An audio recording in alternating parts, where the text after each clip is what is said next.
Right now, we are on severe weather watch as a powerful spring storm system triggers a tornado outbreak across the state.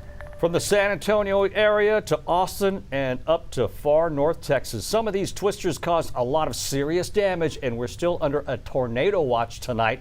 And that was only from round one of this storm system. We have crews positioned throughout the region and city of Houston getting ready for round two that could bring heavy downpours and flash flooding overnight. But first, let's begin our team weather coverage with keeping you weather smart so you're ready for whatever comes our way tonight. David Paul, kick things off for us. Computer models suggested early on that the first round would be a tornado threat, primarily in our north and west counties and off to our northwest. And that's exactly how it has played out so far. And in fact, as we look at the radar, we have one cell that is under a tornado warning. That one is just north of Madisonville right here, and it's moving northeast at about 40. So Malvern, Crockett, maybe Lovelady, you guys are in the path of that storm. That's well north of the Huntsville area. That's where we stand right now with severe weather. So looking across the greater Houston area, it's relatively quiet, and it has been quiet with just light rain showers, Katy to Houston to Liberty. However, we think it's likely that is going to change. It's because of the jet stream. Watch. Right now, the jet stream is splitting right here. So we would expect to see right now new development of thunderstorms taking place right here. Is that happening? Yes, it is happening right in that wedge where the jet stream is splitting. So that's now. Let's move ahead in time to 3 o'clock in the morning. Notice how the splitting jet evolves and moves to right over Houston and southeast Texas, right in here. So Tim Pandages, I put it to you. What do the computers say about the potential for heavy rain finally developing over the Houston area overnight? Well, David, it looks like they're subscribing to that potential here. Here's how it looks as we play things out through 11 o'clock through midnight, starting to see a few more showers. Then we get to that time frame that you showed with the jet stream splitting overhead. Look at the flare-up of moisture and thunderstorms around 2:30 a.m. to the west, propagating off to the east right through that morning commute, and then slowly even farther east out of our area by 8 to 9 o'clock. So it looks like the heavy rainfall setup is certainly underway. We've got a flash flood watch up in the areas in green to the north. Tornado watch is up until 3 o'clock in the morning, flash flood until 7 a.m. Radar, as David said, mostly quiet, but it's been very active to the north. This tornado warned cell that spawned multiple tornadoes. Pat Calvin was up observing this when it was in the Bryan College Station area. Now he is back down towards Navasota. Pat, how are things looking out on your way back down into town, and how are things out in Bryan College Station? Yeah, much quieter here. We are basically seeing dry ground in Navasota. We actually just got off of the exit in Navasota, and you can see what I'm talking about.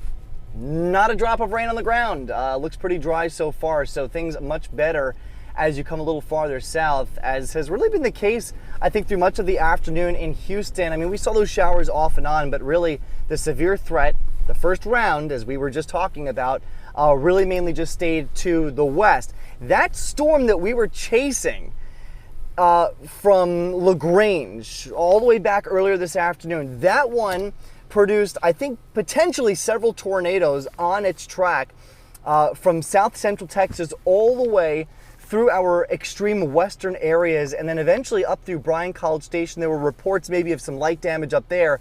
Once it got past College Station, it regenerated another tornado that was confirmed by spotters, and we're getting images now from Madisonville of damage.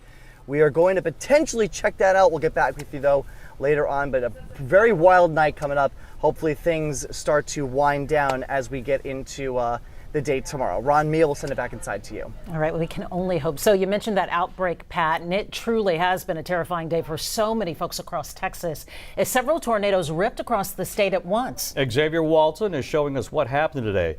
Xavier. Hey, Ron, yeah, here in Houston, we are fortunate, at least for right now, but up north for hundreds of families, that wasn't the case. From up close, I like where we are, to far away, a massive tornado tore through parts of North Texas. Here's another video of the twister from a resort tower cam. The video has no sound, but you can see the sheer size. Here's what it looks like from the ground. The woman in purple is okay, but her home is completely destroyed. Much like this Bank of America near I-35. Looks like a scene out of a movie. The scene stretching from Round Rock near Austin to Jacksboro just northwest of Fort Worth. Cars flipped over and trees no match for the powerful winds. There are even reports of an animal shelter being damaged. And then this, a high school gym left in shambles. Students were inside a hallway built for emergencies like these. And you know what? When you see all of those images, you just hope and pray that everyone is okay. And so far, reports no injuries thus far. Reporting live, Xavier Walton. I'll send it back to you. We'll pick it up from here. Thank you, Xavier. Emergency responders are getting ready for the threat of flooding overnight with their high water rescue vehicles. Those are staged at substations all across town. Lauren Tallarico is at one of them in West Houston with how you can also track what's happening with our bayous and creeks. Lauren. Well, departments like the Harris County Sheriff's Office have pre-staged several of their high water rescue vehicles, like the ones you see here behind me, all throughout the county, just in case. And they're not the only ones here either. Houston Fire has these types of vehicles too. They also have rescue, evacuation, and fire boats.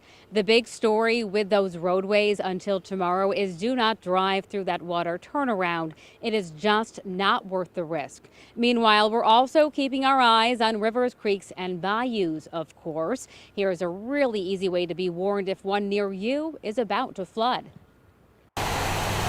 Throughout Greater Houston, there are more than 250 flood gauges that are part of a flood alert system. No need to constantly check. You can just sign up for text alerts to get that information sent straight to your phone. And it's not just Harris County, but Fort Bend, Montgomery, Galveston, and others. You pick the waterways you'd like to be warned about. Details on how to sign up and other ways to check those rivers and bayous on KHOU.com.